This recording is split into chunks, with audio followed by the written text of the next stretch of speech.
So, hello everyone. Thank you for joining this webinar with Cerbos, talking about the simplifying access controls in Node.js, React, and serverless applications. By way of introductions, I'm Alex Olivier. I'm a CPO here at Cerbos, focusing on authorization space. And as this is meant to be an educational piece, we went out into the world and found one of the best educators we found out there to demonstrate today Cerbos and how you can improve the authorization in your applications. So Wesley from BikeRide, how are you doing? Good to see you. Good to see you too. Thanks for having me. Really excited to show everyone what you guys have built at Cerbos. I think it's a wonderful product. So a little bit about me. I'm a React Next.js developer. And if you've watched any React or Next.js content on YouTube, you may have seen me. I came across Cerbos as a solution for authorization, and I found it really interesting because I ran into many authorization problems myself.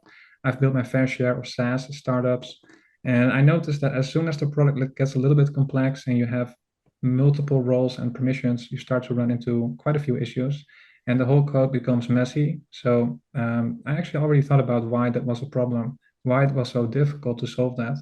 And I came across Cerbos, and they have a great product, I think. So that's what we're going to talk about in this webinar. I'm going to show you a practical example in a little bit.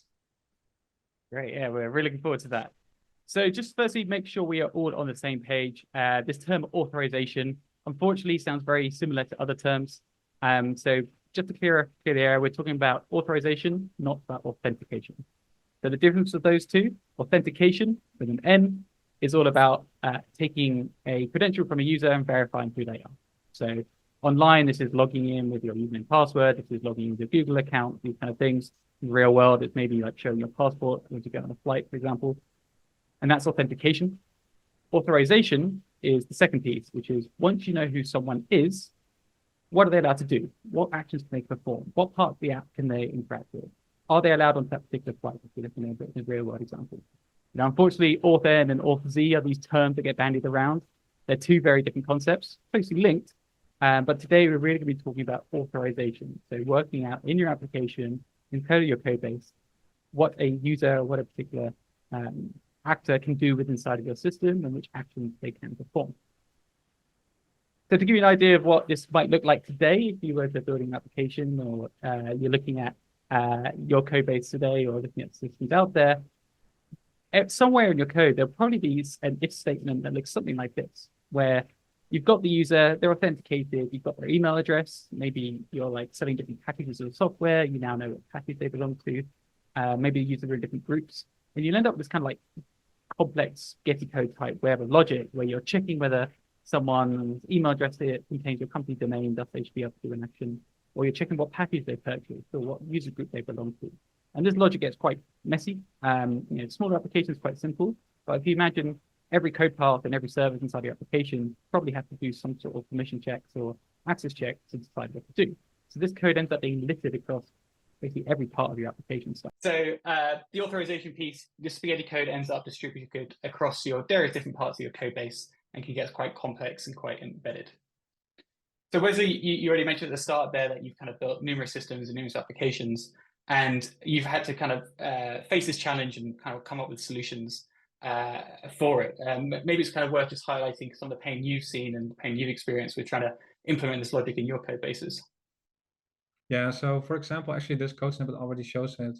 So I think I just went to the next slide, but some users are from the EU, and the EU has different standards when it comes to user data, right? So you have to be careful with passing EU user data to other regions. You wanna make sure that the user data is safe, cannot be requested outside certain regions. So I had lots of issues with regions actually, but also my girlfriend actually works at a large corporate, and there's always issues when she goes to a different region. So I know that regions are a big one, but I've built some SaaS products, and I always start off with just a basic user and a basic admin role, and you can get going pretty quickly like that. But as soon as it becomes a little bit complex and you want to add more roles and permissions, I always run into issues. And I think Cerbos is a great solution to solve that. Yeah, I mean, some of the challenges we kind of see, and this is really, we built Serverless based on kind of pain we experience from building systems ourselves, is you end up in a situation where you're like hunting down logic across your code base. And if you want to go and, for example, have a web of microservices in different languages, you might have some in JavaScript, you might have some in Go, you might have some in Java. Whenever those business requirements change or those authorization logics need to change, you then need to go into all these different services and all these different languages and update that business logic and basically translate all those requirements into code. So the way Cerbos is helping you solve this problem in a far more scale approach is by decoupling all that logic out of your application code base. So Cerbos Policy Decision Points is an open source project. Go and find it on GitHub, github.com/Cerbos. And the way it works is it basically takes all that application authorization logic out of your code base and runs it as a standalone service that runs inside of either inside of your infrastructure or as a kind of function that runs at the edge. So the high level, how it works is you have your end users. They're making requests to your application. Inside your application, you have your obviously your request handlers. And inside that request, you really know two things. Firstly, you know who the user is because they've authenticated. That step's already happened. You know who that you've got their user details, maybe from a directory or a database. You know what team they're in, those kind of things. You also know about which resource they're trying to access. So based on the actual URL, you know they're trying to view a report or edit a dashboard or submit an expense. And you can go off to your database, and you can go fetch that record from the system. And you also, based on the URL, you know what action they're trying to do. Create, read, update, delete are the common ones, but approve, deny, comment, flag are kind of open-ended based on whatever your application does. And then, as we were showing in that snippet, that's where you might then have that big if-else case-switch style statement. The Cerbos model is all that logic is now deployed as a service that runs alongside your application or runs as a function that runs alongside your application. And inside of your code base, you package up that information about who the user is and what the resource they're trying to access is and the action, and send that data over to a Cerbos instance. That Cerbos instance has loaded into it policy, and policies are a much more human readable way of defining your authorization logic, which we'll see in the demo in a second. Ultimately, they're YAML files that define, okay, for this resource, here are the different actions. And for each action, here are the role a user must have or which condition must be met for that particular action to be allowed or not inside of the system. And those policies sit as another asset. They sit as configuration inside of your code repo. They sit in a GitHub repo. They can sit in a database. They can sit in a bucket and really kind of makes whatever makes sense to you. And all those policies are loaded up into that Cerbos instance. So now in your application, when you send that request over to that Cerbos instance, this resource is trying to, this principal is trying to do this action on this resource. Those policies are evaluated. The Cerbos engine comes up with a decision, either allow or deny, creates an audit log of that decision, and then simply returns back an allow or deny back to your application. So all that logic is now reduced to a single if statement. If Cerbos says allow, do the action. If not, return permission denied message. And what this model really means now is you can evolve and change your authorization policy independently of your code base, which has kind of massive wins when it comes to very distributed code bases or code bases in different languages or complex requirements that need to be tested thoroughly. You can actually now unit test those policies separately to your application code to really make sure that your authorization logic is as secure and performant as you kind of expect and kind of meets all your requirements. So that's Cerbos, the open source project, Cerbos PDP. Go and grab GitHub, you get up and running today. Cerbos Hub is our offering that sits on top of the open source project. And Cerbos Hub is a management control plane that your Cerbos instances connect to. And that the Cerbos Hub environment connects to your existing repository of policies. It acts as a managed CI/CD pipeline. So whenever you push a change to your policy, that Cerbos Hub will compile, test, and validate all those policies.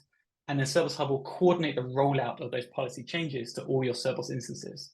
So if you're in an environment where you're running high availability, 3, 4, 10, dozens, hundreds of Cerbos instances, Cerbos Hub will ensure that all those instances will get the updates whenever there's a change in a coordinated manner, rather than each one having to pull in policies separately. And this basically ensures that your application is always serving based on the latest policies that need to be applied. The Cerbos Hub environment also generates a second version of your policies as a WebAssembly module, or what we call an embedded policy decision point, which we'll be seeing, which allows you to do authorization kind of at the edge or on device. So if you're running an environment like Vercel, let's say, where you have edge functions and these kind of things, you can actually do authorization right in those functions without having to run a service. Or for those cases where you want to conditionally show or hide buttons or menu items, you can pull those policies down directly onto the client, be it a browser or a mobile app or those kind of things, and actually do the evaluation locally on device, all while working with the same set of policies that are running in your backend. And Cerbos Hub coordinates that rollout and that synchronization of where policies are being served to make sure everything's always up to date and serving based on your latest policy. That's enough of me talking. Let's go and see a real world example. So I'm going to hand it off to the best man for the job, Wesley. Please take it away. Stop over screens. All right. Thank you very much, Alex. Let's see, I can share my screen like this. So hopefully you can now see my screen. Yep. Confirm, Alex? Yep, all good. Great. All right, so I'm going to walk you through a simple example so you can see how that entire diagram that Alex just showed you, how that actually works in code. So it looks maybe a little bit intimidating, but actually it's very logical. Once you've seen the entire flow once, you'll easily understand how it all works. I'll also show you why we even want to do this, why go through the hassle here. The friction is really worth it in my opinion, and I want to show you why that's the case. All right, so I have this simple demo app. Let's say we have some kind of expense management type of app. And if we are currently logged in as a particular user, let's say it's Lisa. Lisa has a role of manager and she is in the engineering department. Now, depending on her role and department, we may want to render an edit or approve button on the page. So you can imagine that if somebody has the manager role, we want to show an approve button. But if the user has just a basic user role, so not a manager, we should not be rendering an approve button on the page. Right? So we want to change the UI depending on the permissions that the user has. And we can very easily do that with the WebAssembly module that Alex just talked about. But before we talk about the UI, let's actually talk about the backend. Because most of you are probably going to be from a backend or DevOps type of background. So I want to show you how this works in the backend first. So I created a simple Next.js app. So Next.js is a full stack framework. There is both a client side as well as a server side. And the benefit of doing that in this demo is that I can show you very easily how all of this works on both sides. So let's say we have some kind of get API endpoint, and this is very similar to your typical Node.js Express web server, right? So you would have something like app.get in Express, right? So in Next.js, it's all very similar. And this is just the server side, right? So we're going to imagine that if I refresh here, there's going to be some request coming into the backend, right? And you may have some API gateway in front of that. We're going to ignore that here. So my Next.js app is right here. You can imagine that we're right here. And we need to know what the user is trying to do, right? So the user is going to try to perform a particular action on a particular resource. And we need to decide if the user is allowed to do that. So here in this get API endpoint, there's a request coming in. And to make it work with Cerbos, we only need to pass in the user information, what the user is trying to do, so which action, and also the resource. So that's what we need to pass to the Cerbos instance. So what you first need to do in order to do that, you need to, of course, collect the information about the user. And you also need to collect the information about the resource, right? So that's step one. So step one here is your typical authentication check. So you're going to get the user info, and you can just keep using your the typical identity providers, whether it's Okta, Auth0, KindAuth, Clerk, NextAuth. But typically, as an example, that would look like this, right? So I'm using NextAuth as an example here. So you would use the auth function, and it will give you the user information, right? So this is your typical authentication step, which Alex just talked about. This is different from authorization, right? So Cerbos is for authorization. Authentication, nothing changes there, right? So this is always step one. You're going to check if the user is logged in, and it will give you the user information. Now, I'm not actually going to use one of these services because it's a little bit too complicated for this demo. So let's just say that we get this user from our identity provider, right? So we get this user, and now we know two things. We know who the user is, right? So we know who the user is, the principal, as the Cerbos calls it, because technically it could also be services talking between each other, but we're just going to imagine it's a real user.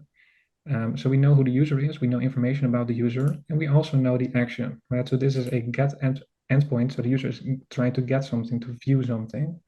So the third part we need is the information about the resource, right? So the second step is to actually get the information about the object, the resource that the user is trying to perform some action on.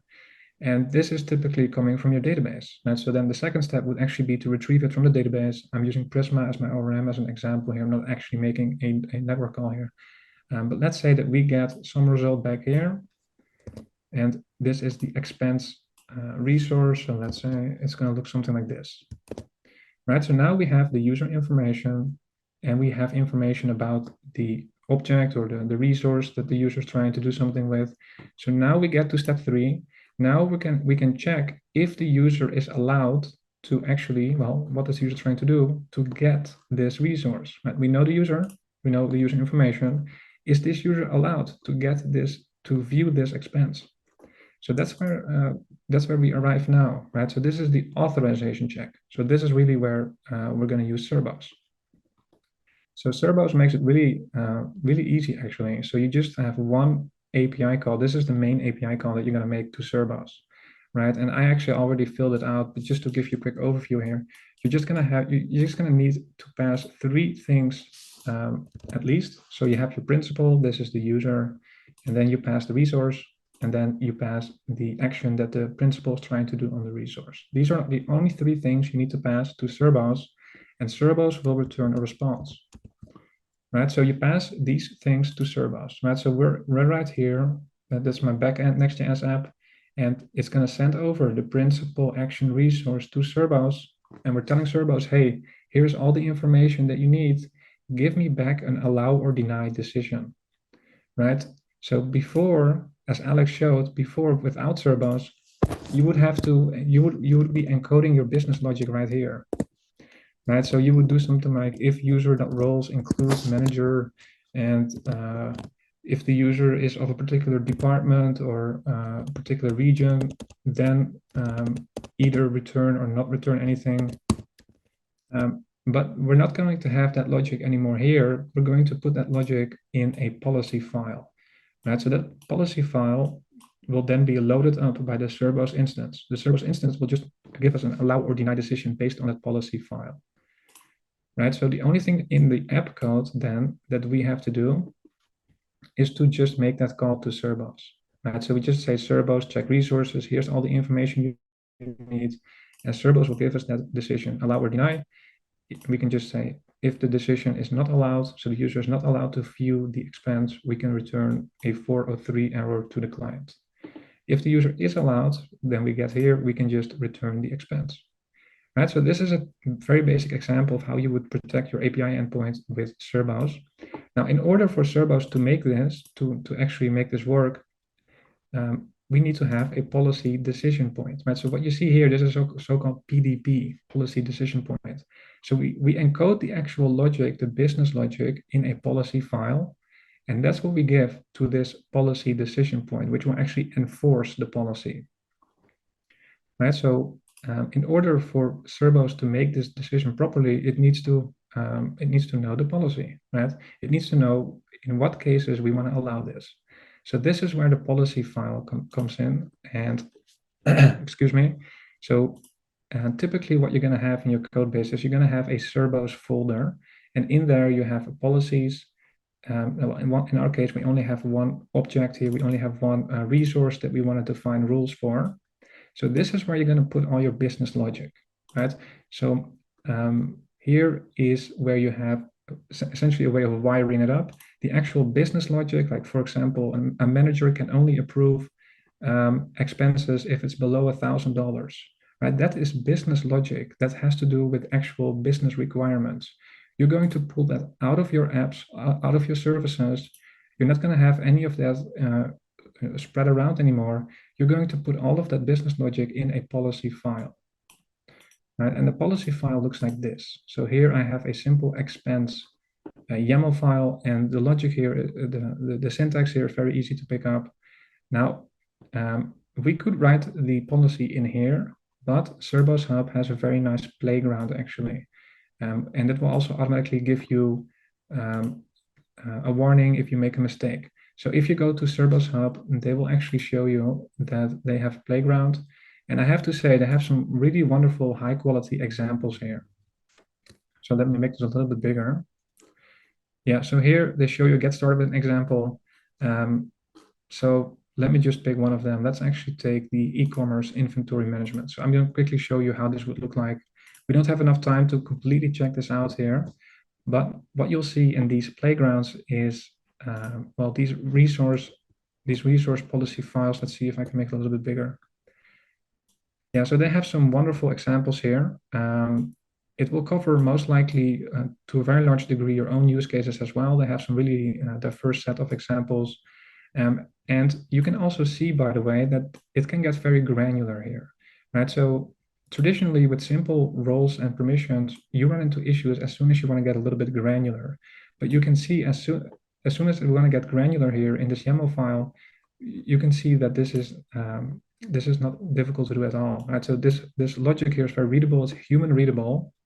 And one of the benefits of that is that anybody on the project can change this, right? So before, if you had the business logic in a Node.js microservice before, for example, and also in a Golang microservice, you would have an issue when you want to change that, because if I'm a JavaScript developer, I'm just a humble JavaScript developer, I don't know anything about Golang, I don't want to touch any Golang code, I'm not comfortable making important code changes in Golang, so I don't want to do that, but I am comfortable changing it here, right? So you have one universal language essentially to define all of that business logic.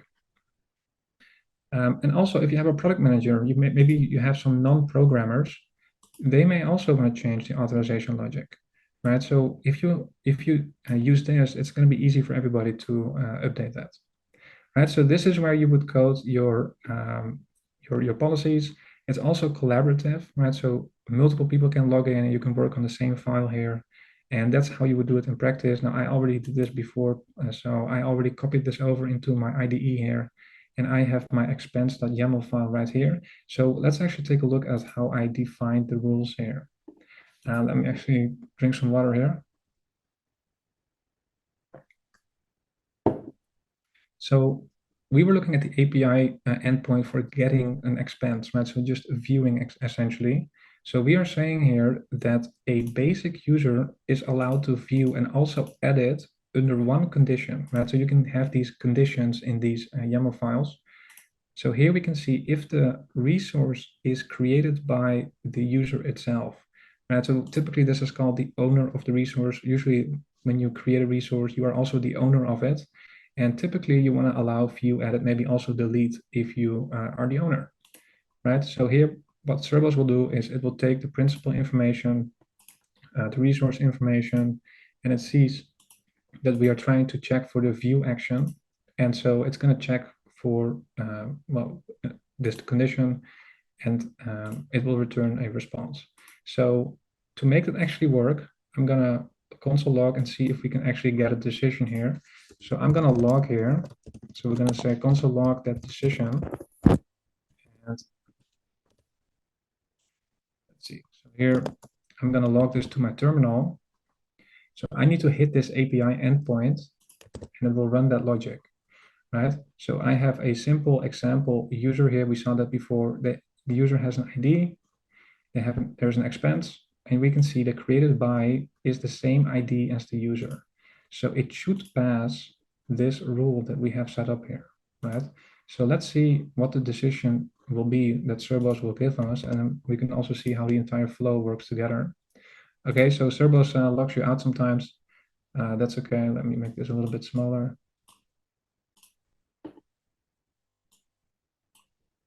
Yeah, so we're passing the principal action and resource to Cerbos. This is a Cerbos policy decision point, right? So this is like a microservice essentially.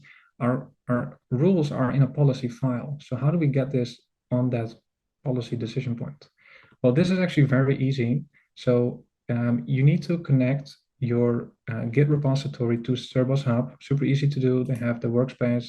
It's a very standard, straightforward. Once you connected that workspace, right? So I'm gonna push my repository to GitHub, I've connected that to Cerbos Hub. And what Cerbos Hub will do is it can see that you pushed a new policy file to your repository. It will pull that policy file and it will distribute that to all your policy decision points, right? So right now, what I'm going to do is I'm going to start a policy decision point. Actually, I already started this, but let me shut it down and show you how I spin one up. It's just one command here, and I will also show you I will also publish the Git repository after the demo, so you can look at it by yourself. But there is one command here, so there's the Docker command. So I'm just going to paste this right here, and this will spin up that policy decision point. You can see it downloads the latest bundle. That bundle opened. That bundle is coming from Cerbos Hub, right? So this policy decision point that I just spun up is on my own local computer, of course, but this would be, let's say, a microservice, right? It's going to get the policy file from Cerbos Hub, which in turn gets it from your Git repository, right? So hopefully you can follow along there.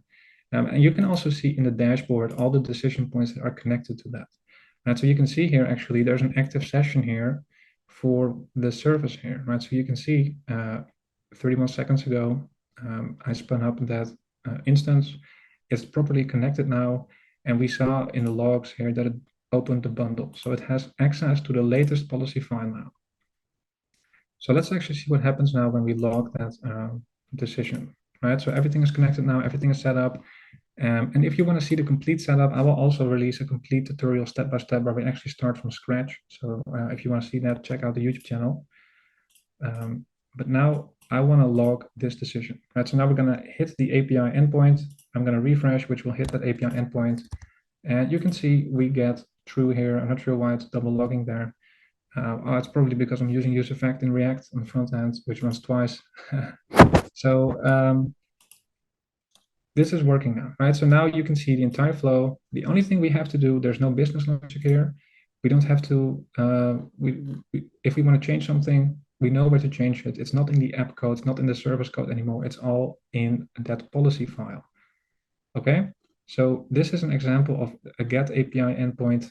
Of course, we also maybe want to edit it, right? So this would look similar. You first do the authentication check.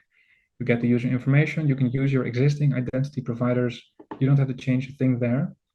You get the user information. You get the resource information, typically from your database. And then you do the authorization check.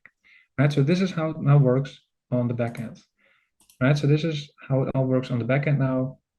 You spin up a Cerbos instance policy decision point. It will load your policy file. And this is where you have all the business logic. This is where you define all the business logic. And Cerbos Hub will make sure it's distributed to all of these decision points that you may have. Right now, we only have one, but you can imagine it's stateless, so you can scale this up or down as much as you want. And it's going to distribute that whenever you make a change. So if you make a change, maybe I can even show you that. If I make a change here, so we'll talk a little bit more about this later, but for example, we also have a manager here, right? So a manager can view and approve all expenses, but only in their own departments. Right? So you can have that sort of logic as well. Now, here, for example, we have a manager can only approve expenses up to $1,000. So we may want to change this, right? So this is a typical example of a business rule that may change over time. Maybe we decide, you know what, managers, they can approve all expenses up to $5,000 now, right? So that's a business requirement change. Previously, if you wanted to do that, I had to hunt down all the instances where I was using that logic in my services, in my apps, maybe even on the front end, and I would have to update that, right? And that's actually very difficult to do because it's very easy to get out of sync. It actually can become a security issue. But now I have one source of truth. All the business logic is in this one policy file. I know where to look. I know where to update it. I only have to change it in one place here, right? So now I'm going to save here. And I want to show you what happens when I update this. So, because that's ultimately the tricky part, right? So you can define things one time, but what happens when you actually update it? So very quickly, I'm going to push to GitHub. Cerbos Hub is connected to my Git repository, very easy to set up. It will pull the latest policy file, and it will give that to all the policy decision points. So I should see here in my policy decision point that it's downloading a new policy file.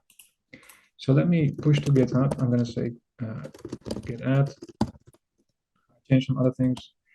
let's say test. Right, I'm going to push to GitHub, and let's see if Cerbos Hub actually gives me the new policy file. Let's see.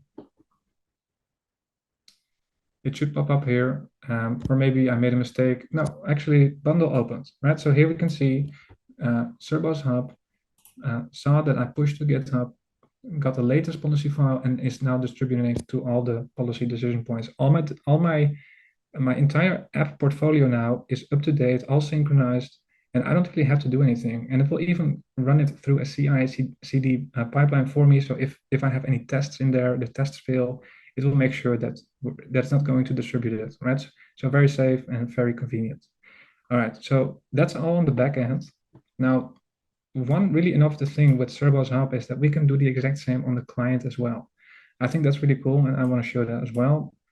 So here, if I go back here, so here we have an example of an expense, and here we have some issue, right? So on the UI, you often also have to deal with these permissions, because especially in these work type of apps, you want to render buttons depending on their permissions, right? Very common. So if the user is, for example, a basic user, they should be able to edit it, right? So that's what we defined here. If they are a basic user, they can view and edit. So it makes sense that we then also render an edit button, right? And that's what we have. Now, what we also want is that managers, so people that have users that have the manager role, they can approve expenses, right? So if I'm logged in as a manager, and not, we should also have an approve button. Right now, we don't have that. Let me actually refresh here. So right now we don't have that. So let's actually fix that and see what's going on here. So on the back end, to use Cerbos, let me also show you how to connect to that. So you can see that my app is connecting to Cerbos over gRPC. This is a little bit more efficient than plain HTTP, but works very similarly.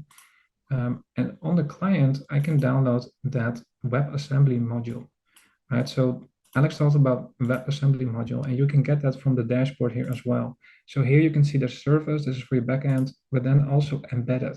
So here is a URL for the bundle. I can download this in the browser, and I can run all of the same checks on the client with just one URL. Even if you change the policy file, you don't have to change the URL.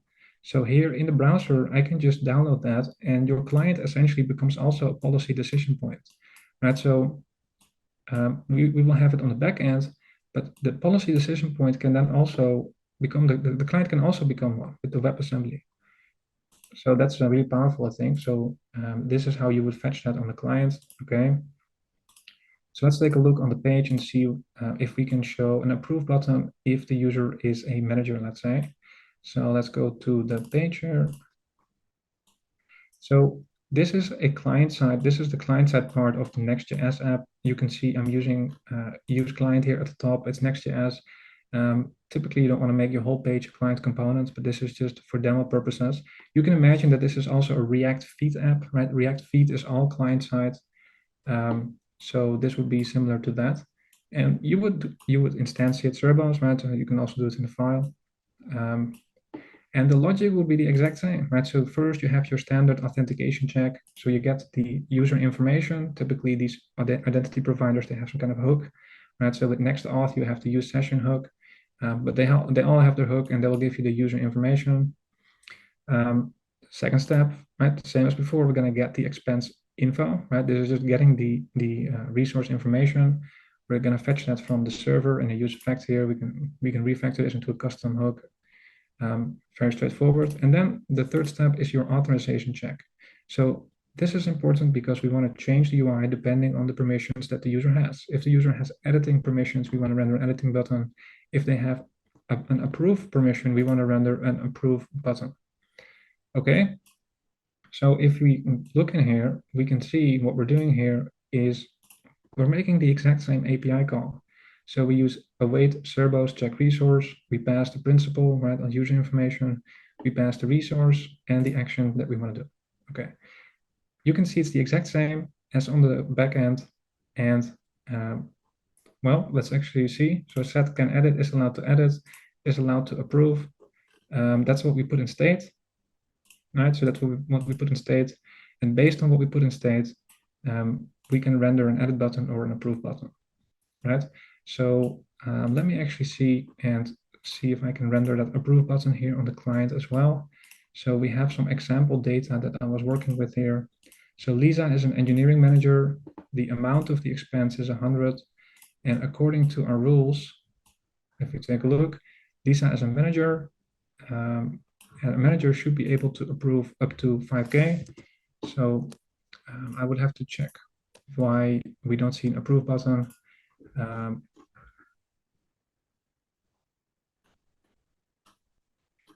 But at least we see the editing button. So let's see, for a basic user, we should be able to, okay, so the amount here is not correct. So I'm probably making a mistake here.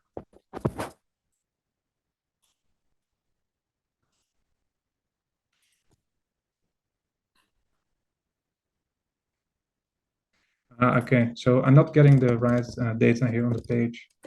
So what we want is getting that expense, of course. And for some reason, it's not getting that from the server. That's okay. So here, the expense here should be 100.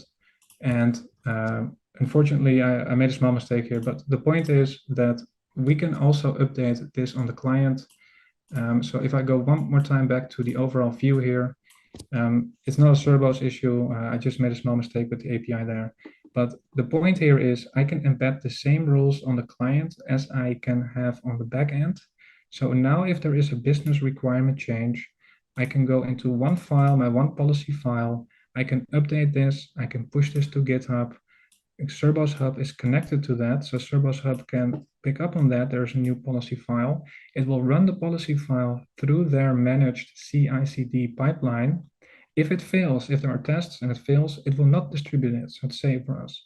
If it succeeds, it will automatically let all these Cerbos points know that there is a new policy available and they're going to download the latest one. So now with Cerbos, I can synchronize all of my authorization logic with just one policy file. And yeah, I think this is really game changing.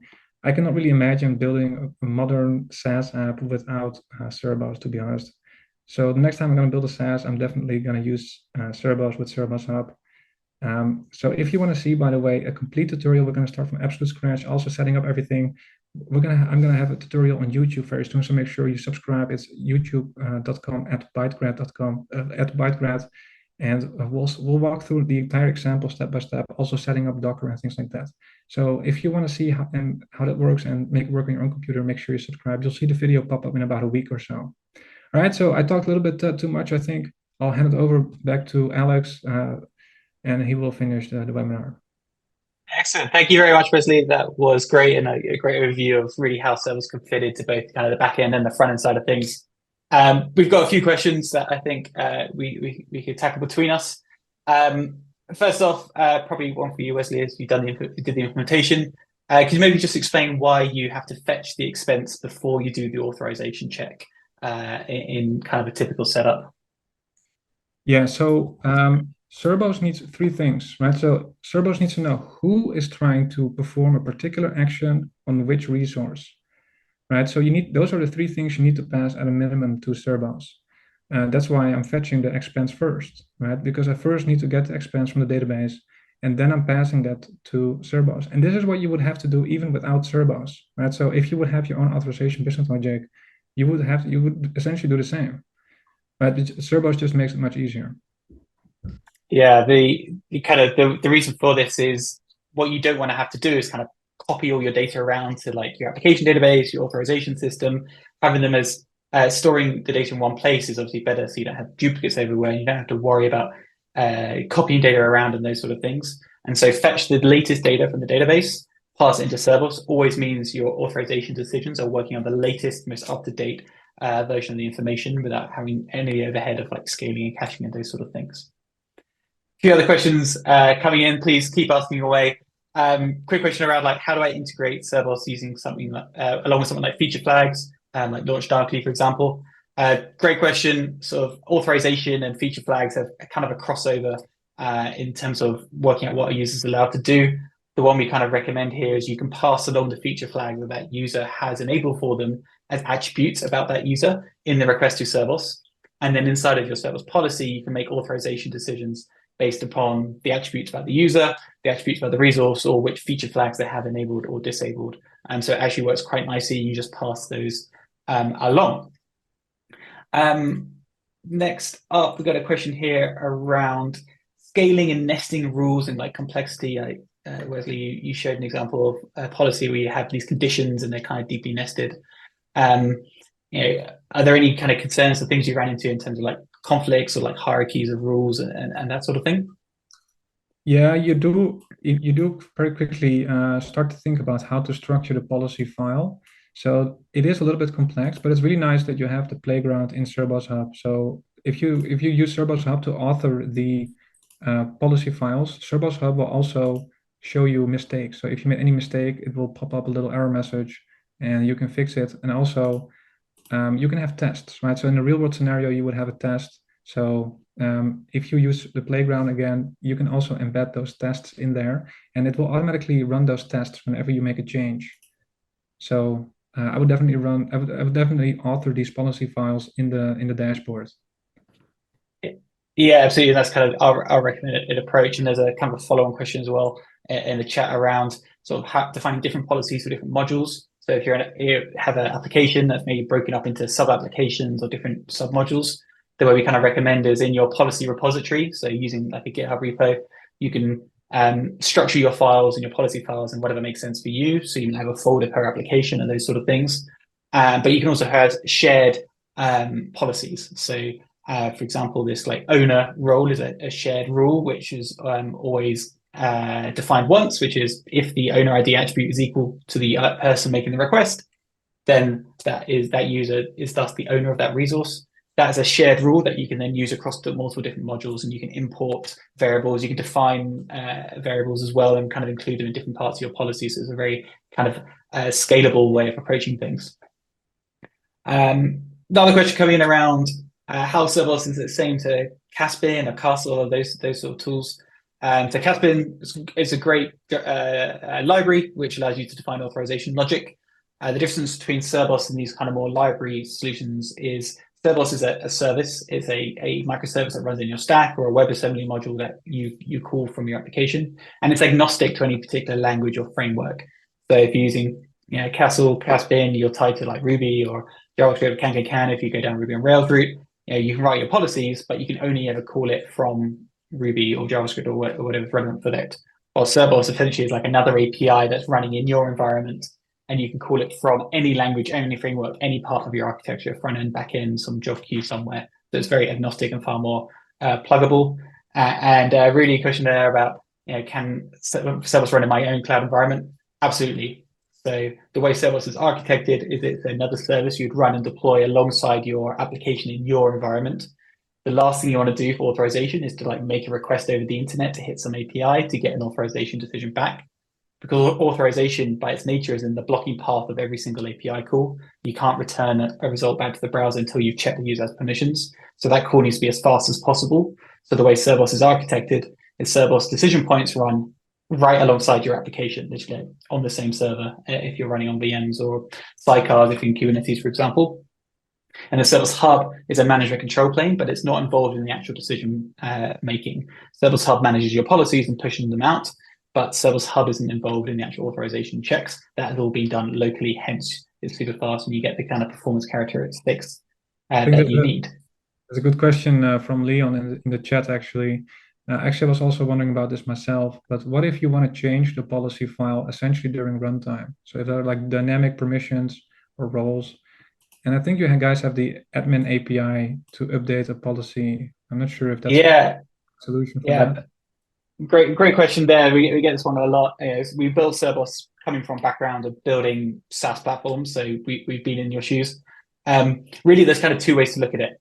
Generally, what you would have is you would have an application, a user would belong to a team or a project, and they might have a different role. The actual policies are enforced based on what role a user has at that moment in time or what attributes that user has at the moment in time. So really the dynamicism in terms of changing user's role or changing the logic comes from the attributes that you're passing into the request time at Cerbos. So you can imagine in your UI, you want to have a nice UI where a user can assign roles to different members of their teams, or give a tag, let's say, or put them in a group. This is all dynamic data that you store in your user database, and you can then pass that along as attributes in the request to Cerbos. And then in the Cerbos policies is interrogating those roles or interrogating those attributes to come up with a decision. So what that really means is the input data is dynamic, but the policy and the enforcement is actually static, which then allows you to actually write full-on test suites around your authorization logic to make sure it is doing exactly what you want to do. And that is with static and version controlled and such. And the dynamicism comes from the inputs. The admin API, which you mentioned, Wesley, is there. So if you truly want to create brand new policies on the fly at runtime, there's the admin API where you can send in, you can define a new policy file and push it into Cerbos via the admin API, and the instance will update and start serving upon that. But really, vast majority of use cases that we've seen, you can actually model everything by these dynamic attributes and static policies. Few questions around like governance and separating, encrypting YAML files and these sort of things. As you saw from the demo that we did, the policies are sitting in your Git repo. So that's not something Cerbos Hub holds. That is your Git repo that is inside of your GitHub organization. You own, control, etc. It's only the GitHub app, Cerbos Hub app, that you're authorized to it, that Cerbos gets access. So you own and control the raw policy files. As part of the CI pipeline, when you create your Cerbos Hub account, we generate a unique encryption key for you. We give it to you when you create your account. You then need to save it. That's your secret. We don't hold that. And then every bundle that Cerbos Hub generates and pushes out your policy file, your policy instances, policy decision points, is encrypted with that key. And it's only deployed policy decision points that have the key that only you know or your infrastructure knows are able to decrypt those policy bundles and start serving decisions upon it. At no point does Cerbos or Cerbos Hub hold a copy of your policies or anything like that. And what is running on side of the actual decision points is all kind of optimized in binary format, encrypted, and you can't really see into it at all. So best practice is, have a repo, lock it down to just the team members that need it, and then let Cerbos Hub manage the distribution of it for you.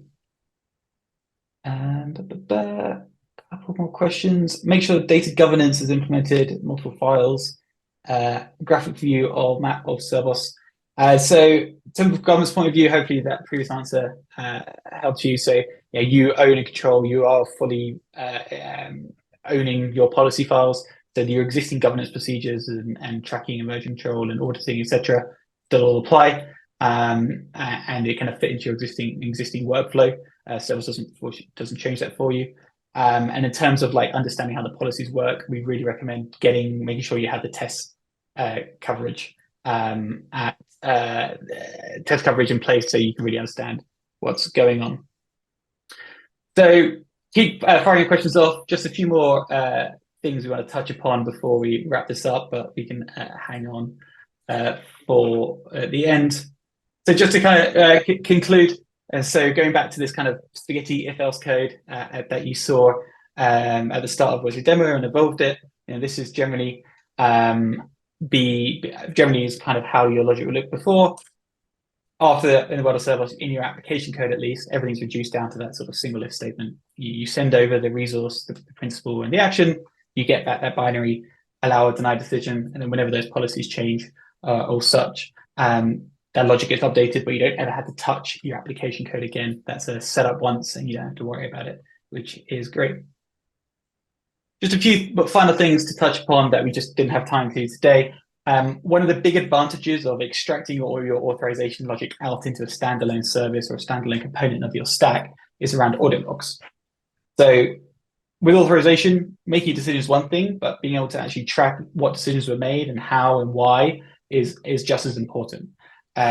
If you were to get down the route of implementing authorization yourself in lots of different services and lots of different languages, it's kind of down to you to then also decide and design how you capture the decisions and how you capture the audit log and send it off into whatever log collection system you may have, for example.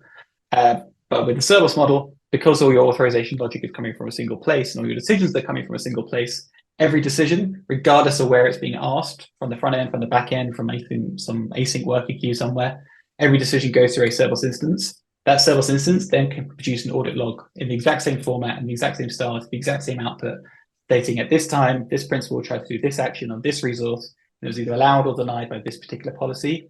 And that is ground truth. That is exactly what happened, and that's been captured for you. And that will always be generated regardless of where and how you've implemented your authorization checks on the application side.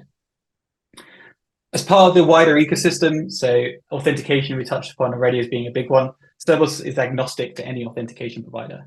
So you can use Nextdoor, you can use Clerk, you can use Okta, you can use Auth0, you can use Super Tokens, whatever you're using today, your homegrown solution, it works with Cerbos.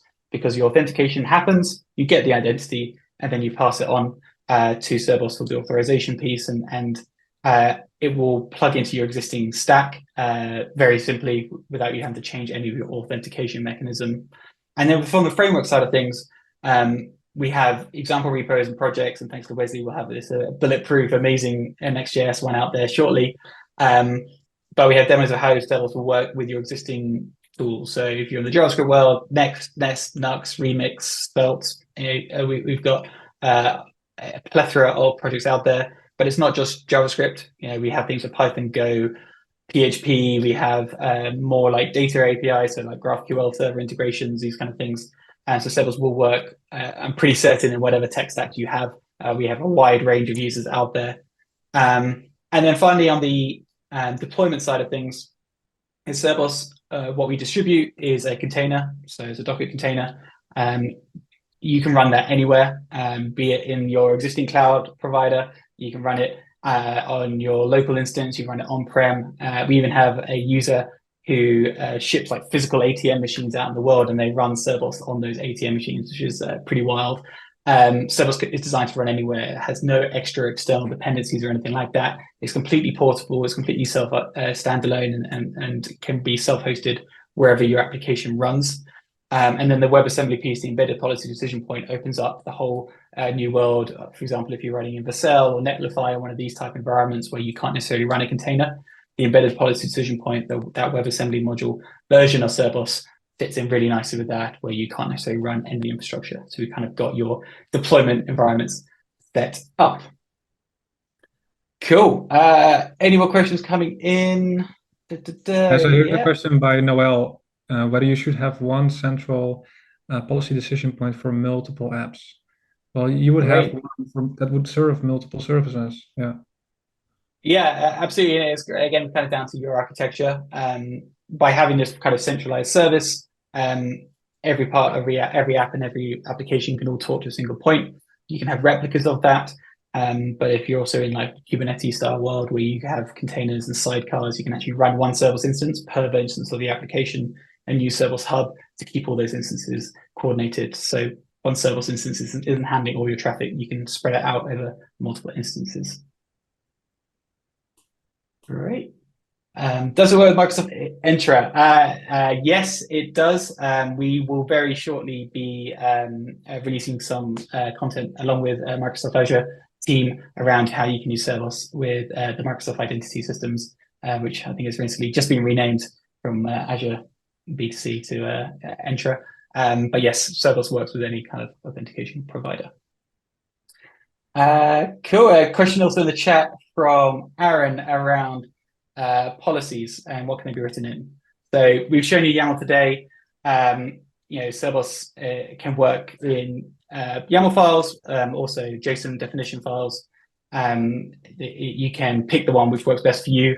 In terms of your developer experience, we've also published the schemas for those, so you can plug it into your VS Code or use it for editing, or use the online playground.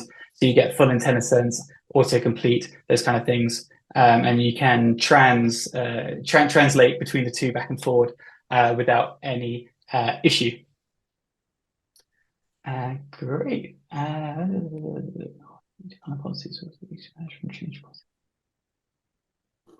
Question around why do we have to hook up with GitHub for repos?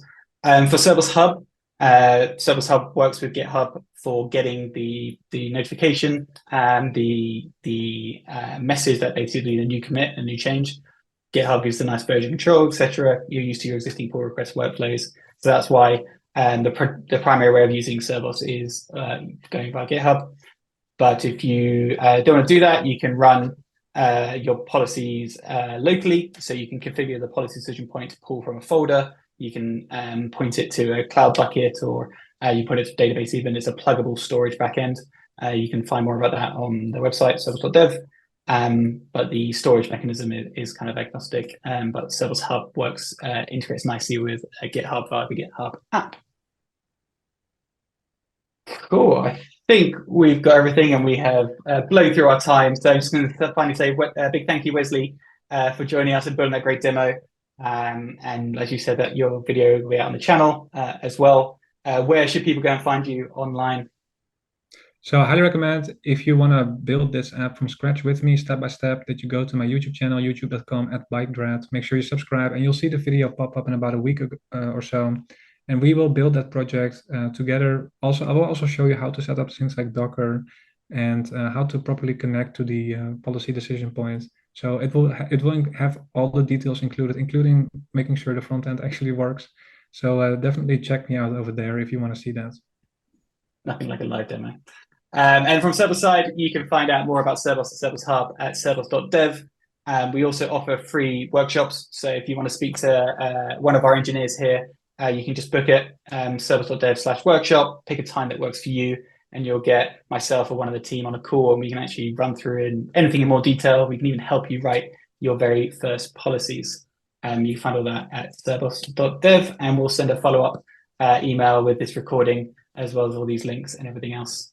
So yeah, thank you very much. And again, Wesley, thank you very much for your time and joining us. And thank you all for tuning in, and I look forward to speak to you all later. Yeah, thank you, everyone. I had a great time as well. Thank you for having me, and have a nice day. Bye.